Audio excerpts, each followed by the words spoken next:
Hello guys, क्या हाल चाल है आपके। उम्मीद है सब अच्छे होंगे। मेरे चैनल में आपका बहुत सारा वेलकम और प्यार है। आज मैं इस वीडियो के माध्यम से ये बताना चाहता हूँ, जो छोटे छोटे बच्चे होते हैं, बच्चों को लेके उनके पेरेंट्स माँ बाप बहुत परेशान होते हैं, क्योंकि बच्चा बार बार पोटी वगैरह करता है। या देखो, ऐसे बहुत सारे रीजन हैं। दरअसल में परेशानी की बात यह होती है, जैसे पोटी भी आ रही है, उसको वॉमिटिंग भी कर रहा है और फीवर भी आ रहा है साथ में, तो माँ बाप को जब परेशान होना चाहिए। क्योंकि देखिए, अगर बच्चा दूध भी ठीक पी रहा है और वॉमिटिंग भी नहीं है और फीवर भी नहीं है कोई, तो फिर भी लगातार पोटी वगैरह आ रही है बच्चे की, तो ये एक कोई घबराने वाली बात नहीं है। क्योंकि बच्चा दूध तो सही पी रहा है, ना तो वो वॉमिटिंग कर रहा और ना उसके कोई पोटी वगैरह है, ना तो कोई वॉमिटिंग कर रहा है वो, और ना ही उसको फीवर है। तो ये एक नॉर्मल सी चीज है। इससे आप ज़्यादा गंभीर तरीके से आप ना लें, आप परेशान ना हो।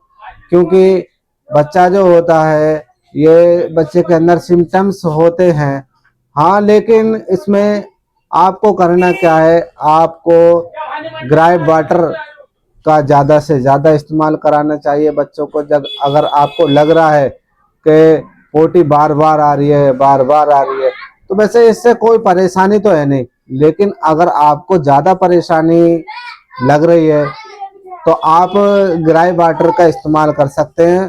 उसको कोई ड्रॉप वगैरह या दवाई वगैरह नहीं देनी है आपको, क्योंकि बच्चा एकदम नॉर्मल है, ठीक है बच्चा। आपको घबराने वाली बात नहीं है, आप परेशान ना हो। क्योंकि बच्चा दूध तो सही पी रहा है। अगर बच्चे को कोई परेशानी होती है, तो उसको बुखार होता या वॉमिटिंग होती, तो उसमें तो घबराने वाली बात होती है कि लूज मोशन तो नहीं हो गए। नहीं, ये बच्चा नॉर्मल होता है ऐसा, क्योंकि बच्चा दूध तो बराबर पी रहा है। जैसा ही दूध पी रहा है वैसा ही पोटी के जरिए निकल रहा है। तो इसमें आप घबराने वाली बात नहीं है। अगर बच्चा 2-3 महीने का है, लगातार 10-15 बार भी करता है ना बच्चा पोटी, तो वो नॉर्मल है। क्योंकि बच्चा छोटा होता है, जैसा ही दूध पीता है वैसा ही निकलता है। ये अपने आप समय के हिसाब से नॉर्मल हो जाते हैं। तो आप घबराए ना, बिल्कुल भी आप टेंशन ना लें। तो आप अपने बच्चों पर बस यही प्यार बनाए रखें और ध्यान दें। इसी तरीके से आप घबराए नहीं। आप ग्राई वाटर का इस्तेमाल कर सकते हैं।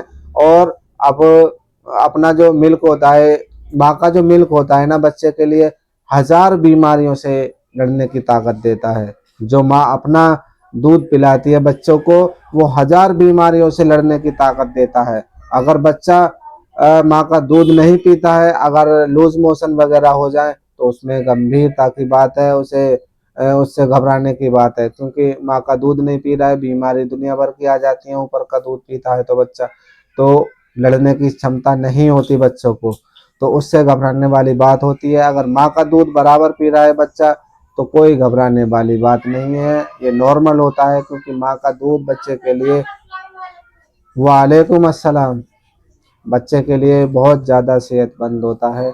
तो मैं यही कहूँगा, बच्चे के लिए कम से कम 8 से 10 महीना लगातार माँ का दूध पिलाना चाहिए, जो बीमारियों से लड़ने की ताकत हो, शक्ति हो। तो आई होप आप समझ गए होंगे। आपको ये वीडियो अच्छी लगी हो तो लाइक करें, शेयर करें, कमेंट करें और मेरे चैनल को सब्सक्राइब ज़रूर करके जाएं। तो आपको कोई भी बीमारी है, बच्चों से लेके बड़े तक कोई भी परेशानी है, आप मुझसे कमेंट में मालूम कर सकते हैं। मैं आपको कमेंट में ही उस बीमारी का रिप्लाई दूंगा और बताऊंगा। तो बने रहे मेरे चैनल में। Love you guys.